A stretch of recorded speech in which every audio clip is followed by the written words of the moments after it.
ओम शांति। 18 मार्च बाबा आज कह रहे हैं, सत्य ज्ञान केवल एक मैं ही देता हूँ। मेरे पास ही संपूर्ण सत्य ज्ञान है। इसलिए जो मैं तुम्हें सुनाता हूँ, अब तुम वही सुनो। जो मेरे द्वारा सुनते हैं वही सच्चे ज्ञानी बनते हैं। और जो कुछ तुमने सुना है अब तक, उसे भूल जाओ। बाबा कह रहे हैं, मैं इस ब्रह्मा के तन में प्रवेश करता हूँ, क्योंकि मैं निराकार हूँ, सृष्टि का बीज रूप हूँ।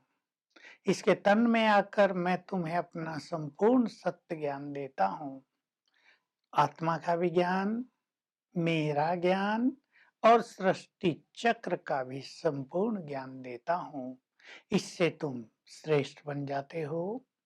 तुम बहुत भाग्यशाली हो, भगवान से सम्मुख ज्ञान सुन रहे हो। सचमुच हम भाग्यवान हैं। क्या हमें नशा है? बाबा भी कह रहे हैं, भक्ति के ज्ञान को ज्ञान नहीं कहा जाएगा। अर्थात वेद शास्त्र पढ़ने से तुम ज्ञानी नहीं बन जाओगे। कईयों में बड़ा कंफ्यूजन रहता है, ये सत्य या वो सत्य। शास्त्रों में तो ये लिखा, बाबा तो ये कहते हैं। उन्हें पता नहीं कि ये कौन सा बाबा कहते हैं। वो ब्रह्मा बाबा को समझते हैं। तो परम सत्य वही एक है, वो जो कहता है वही सत्य है। हमें इसमें पूर्ण विश्वास होना चाहिए। बाबा हमें याद दिलाते हैं, तुम सतयुग में देवी देवता थे, संपूर्ण पवित्र थे। मैं भी संपूर्ण पवित्र हूँ। अब तुम्हें अपने जैसा पवित्र बनाता हूँ। जब तुम निर्विकारी थे, तब सुख, शांति, धन, संपदा सब तुम्हारे पास अथाह थी। तो बाबा हमें बार बार सतयुगी हमारे स्वरूप को याद दिलाते हैं। तुम कितने महान थे, तुम कितने दिव्य थे, विश्व पर राज करते थे। मैंने ही आकर धर्म की स्थापना की थी। बाबा आज अपना संपूर्ण ज्ञान दे रहे हैं। एक विशेष सत्य आज बाबा खोल रहे हैं कि किसी भी देहधारी को भगवान नहीं कहा जा सकता, क्योंकि भक्ति में तो सब देहधारियों को ही भगवान माना है।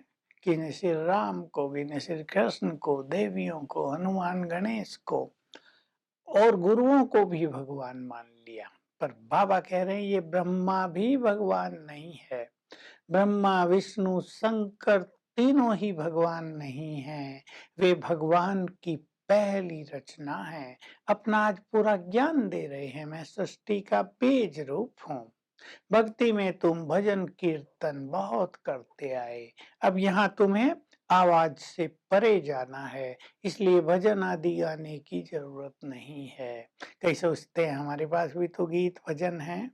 ये गीत हैं योग युक्त करने के लिए, परमात्म प्रेम में मग्न करने के लिए। बाबा याद दिला रहे हैं, मैं जब आया तो क्योंकि मैं संपूर्ण पावन हूँ, तो कशिश हुई, तुम सब भाग आए। कोई तुम्हें रोक ही नहीं सका, इतनी शक्ति थी, क्योंकि मैं खींच रहा था। ये ब्रह्मा नहीं तुम्हें आकर्षित कर रहा था, मैं तुम्हें खींच रहा था। वहां तो दिखा दिया, श्री कृष्ण ने बांसुरी बजाई तो गोप गोपियां भागे चले आए। ये बांसुरी वास्तव में ज्ञान की बांसुरी है।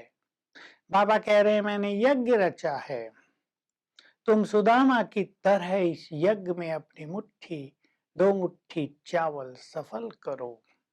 बाबा हम सभी को सहयोग देने के लिए बार बार प्रेरित करते हैं, क्योंकि उससे ही हमारा भाग्य बहुत बड़ा बन जाता है। तो बाबा हम सभी को आकर्षित कर रहे हैं और विशेष कह रहे हैं कि संसार से तुम्हें वैराग्य धारण करना है, क्योंकि तुम्हें आवाज से परे जाना है, तुम्हें अपने घर जाना है। मैं तुम्हें ले चलने के लिए आ गया हूँ। हम अपने को चेक करेंगे, संसार में हमारा राग बढ़ता जा रहा है या सांसारिक वस्तुओं से, देह और देह के संबंधों से, आकर्षणों से हमारे मन में वैराग की भावना बढ़ती जा रही है। जब तक वैराग नहीं होगा, त्याग नहीं कर पाएंगे और त्याग के बिना तपस्या नहीं होती। इसलिए हमें इस स्मृति की बहुत ज्यादा आवश्यकता है कि हमें अब घर जाना है। जब कहीं से जाना होता है, दुनिया में भी आप देखो, आप मेहमान बनकर किसी के घर गए, जब जाना है तो वहां से एकदम अनासक्त होने लगते हैं, अभी चलना है, घर की याद आने लगती है। ठीक वही बात बाबा हमें सिखाते हैं और कह रहे हैं कि तुम अपने इस अधिकार को स्मृति में रखो। बाप का वर्षा और अधिकार, तुम बाबा के बने तो उसके अधिकारी बच्चे बन गए हो। इसलिए अब निश्चिंत हो जाओ। जब कुछ निश्चित होता है तो मनुष्य निश्चिंत रहता है ना। बाबा ने हमें बता दिया, तुम्हारा भाग्य बहुत ही श्रेष्ठ है, तुम्हारा भविष्य बहुत महान है। अब भी तुम जैसा भाग्यवान कोई नहीं। ड्रामा के ज्ञान से भी हम जान गए, ड्रामा पहले से ही निश्चित है, सब कुछ पूर्व निश्चित है। इसको कई लोग समझ नहीं पाते ठीक से, सोचते हैं निश्चित है तो पुरुषार्थ क्यों करें। पुरुषार्थ तब न करें जब हमें पता हो कि निश्चित क्या है। जब तक हमें पता नहीं है कि क्या निश्चित है, तब तक हमें श्रेष्ठ पुरुषार्थ करना है अपने भविष्य को महान से महान बनाने के लिए। तो हमें निश्चिंत होने की प्रैक्टिस करनी है, ये आज का वरदान है। कईयों को चिंता बहुत होती है, कई छोटी छोटी बातों में चिंता करते हैं, उससे सारी शक्तियां, जीवन की सारी रौनक, सारी खुशी नष्ट हो जाती है। मन सेंसिटिव होता जाता है।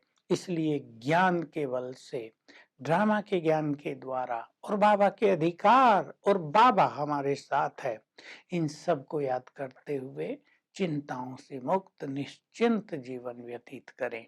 हमारे चित्त में यदि उदारता होगी, दिल विशाल होगा, तो हम संगठन को एकता के सूत्र में बांध सकेंगे। ये कहता है आज का स्लोगन। बहुत ही गहरी बात है। सब कुछ मैं करूं, ये मैं अहंकार को जन्म देता है। अहंकार से बोल बिगड़ते हैं, बोल से संगठन टूटते हैं, लोग दूर जाते हैं।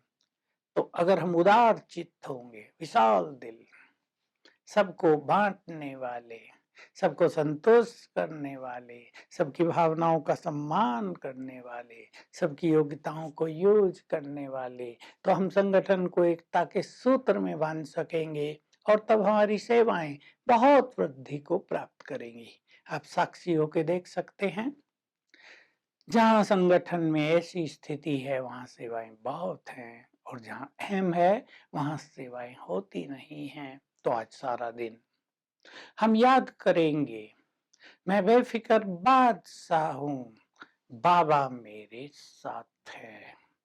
Om Shanti. To watch Peace of Mind channel videos on YouTube, subscribe us on youtube.com/tvpeaceofmind. Just a click for a peaceful life.